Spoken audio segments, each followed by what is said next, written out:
तत्सम शब्दाचा गट ओळखा। 4 गट दिलेले आहेत आपल्याला, त्यातला तत्सम शब्द। तत्सम शब्द म्हणजे काय मित्रांनो? जे शब्द संस्कृत मधून मराठीमध्ये जसेच्या तसे आलेले आहेत त्या शब्दांना तत्सम शब्द म्हणतात। तत्सम याचा अर्थ होतो त्यासारखे। मग जे शब्द संस्कृत मधून मराठीमध्ये जसेच्या तसे आले त्यांना तत्सम शब्द म्हणतात।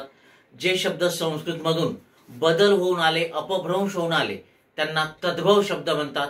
आणि जे शब्द आपल्या मूळ मराठी लोकांच्या बोली भाषेतले आहेत त्यांना देशी शब्द म्हणतात। आणि या तीनही शब्दांना सिद्ध शब्द म्हणतात।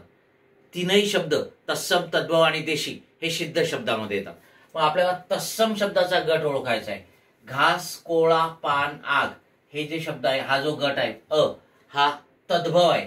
ग्रास पासून घास, कोमल पासून कोळा, पर्णपासून पान, अग्निपासून आग असे तयार झालेले आहेत। पृथ्वी, भगवान, पुष्प आणि कवी हा गट मात्र तत्सम आहे। हे संस्कृत मधून जसेच्या तसे आलेले शब्द आहेत। प्रीती, गुरु, विद्वान आणि कर, ठीक आहे, हे सुद्धा संस्कृत मधून मराठीमध्ये जसेच्या तसे आलेले शब्द आहेत। घोडा, बोका, चिमणी, रेडा हे शब्द मात्र देशी शब्द आहेत। हे शब्द कोणते आहेत? आपल्या मूळ मराठी लोकांच्या बोली भाषेतले शब्द आहेत। आणि म्हणून आपलं उत्तर काय असेल? ब आणि क बरोबर। आणि 3 नंबरचा पर्याय फक्त ब आणि क बरोबर। मग हे ब आणि क मधले जे शब्द आहेत हे तत्सम शब्द आहेत, संस्कृत मधून जसेच्या तसे आलेले।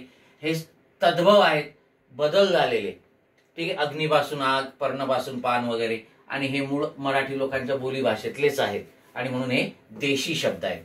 Okay, yes. मग आपलं उत्तर 3 नंबरचा पर्याय।